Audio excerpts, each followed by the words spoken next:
Alright, so what's next on your list? Let's stay in the dark route. Okay. well, spoiler alert, I guess you shouldn't be listening to this podcast if you haven't watched a fair amount of anime, but spoiler alert, School Live is a very dark anime. The first episode, have you watched it, Mooing Mouse? No, I haven't, that's why I'm Googling it. Alright, do you want me to spoil it for you? Yeah, go ahead. Alright, so the first episode is very cheery and bright. It's a girl. Yuki is a girl who goes to a high school, and she lives at the school. And I don't think we know that yet in the first episode, but basically, really? She lives at the school. school. The anime is...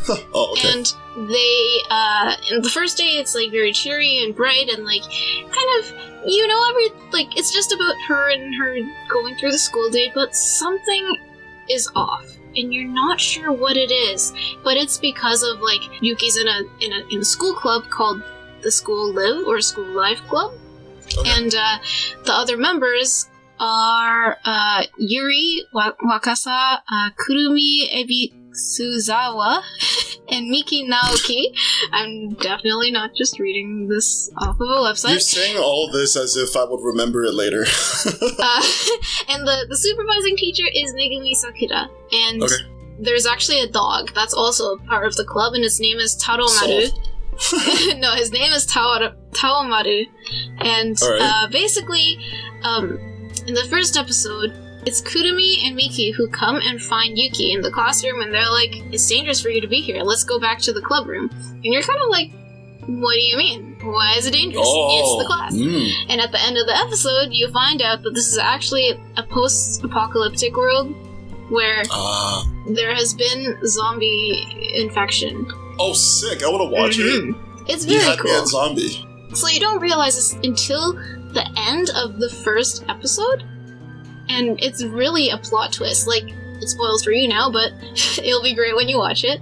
And then the rest of the episodes, some of them do seem kind of like filler, but it is kind of Wait. The synopsis of the anime literally has zombie apocalypse in the first paragraph. Yeah, but that's the same thing as saying that Menma is dead is a spoiler for the anime. Okay, right? Fair enough. All right. Yeah. So, one of the things that drew me in the beginning was the plot twist. Okay, I hate zombies, but I watched this anime because there's the sound of the zombies, but there's not really, like, the zombies actually doing things. Like, they don't show the zombies eating people or whatever, and they kind of show them... So they have a theme song? They don't have a theme song. They make sounds, they make the classical zombie sounds, but, like, there is kind of, like, a commentary on why the zombies are doing what they do. And, like, in this post-apocalyptic life, there really is, like, oh, these are the things you need to do to survive, and it's still portrayed in, like a normal high school life kind of way. Like, they have a field trip, they have a sports day, they have... Really? Yeah, they have a field trip and a sports day. They have... Yo, how safe is this school? They have their cool pool scene. Oh, great. And actually, all of this, and the preparedness and how safe the school is actually one of the things that is explored more in the manga that this originates from. Oh. So in the manga, they, at the very end of the anime, they end up leaving the school. And, all right. Also, you find out that someone has picked up a letter that they sent out at some point during the anime. And in the manga, you actually go on to see other parts of the world after the whole apocalypse. So they find other survivors and how other people have adapted to this life. And it's like anime Walking Dead. This is great. Yeah, kind of. Yeah, and like there is kind of a whole conspiracy theory about why was that school so prepared? They had electricity, they had food and storage. There was even like an emergency response for this specifically. So were there only a few characters or there other students too? So there were 4 students that survived. Okay. And the teacher, there is a teacher. And there is a dog. So I noticed that there's no dudes in this. There are no dudes in this, except for the zombies. Oh, is that one of the things? Are the zombies only men that only affected by the virus or something? No. All right. It's just very cute, and all of the survivors happen to be females so far. In the manga, there are males that survive. but I want to watch. I really want to watch. You should watch. And one really cool thing, what I want you to notice as you watch the anime, watch the opening through every time. Okay. And then notice the changes that happen according to the things that happened in the previous episodes. I love that about anime as well. And like, I think there's a total of 6 or 7 different openings.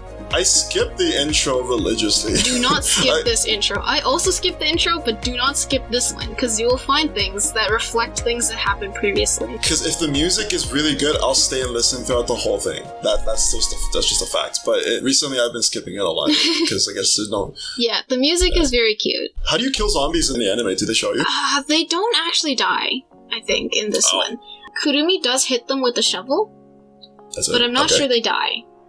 But they do stop attacking you. Oh, okay. Yeah, and you can distract them with noise. Okay, this sounds simple enough. Yeah. Because that was always something that bothered me in, like, The Walking Dead.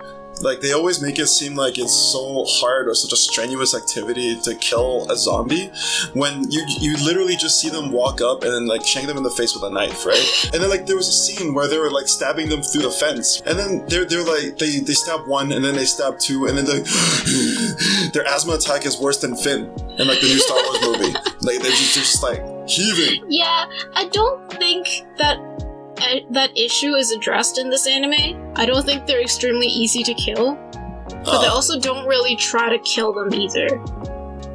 They just try to stop them from getting into their area. I've been told that too. I've been told, like, oh, the main flaw of zombies and why you don't need to be scared of them is, like, they are actually really weak, and it's like, okay, I get that. I don't think that's how they're portrayed in this anime, but also for me, I just don't want to be touched. The thought of, like, them touching me is really gross. And they smell bad.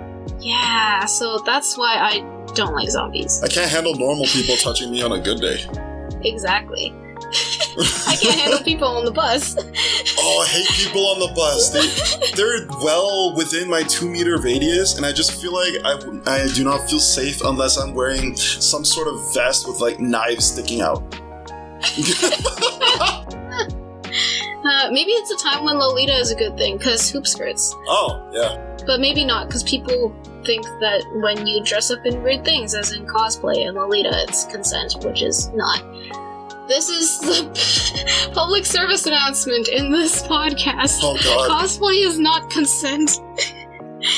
Wait. Consent for what? Send me a message. To touch people. Alright, you heard it first here, folks. Don't touch people without consent. General rule for life, you know? Speaking of touching people. Wondering where you're gonna go with next this? anime that I'd like to talk about, or one of my favorites. Let's cut it off there. Tune in next time to find out our next favorite anime. Bye Peace! bye.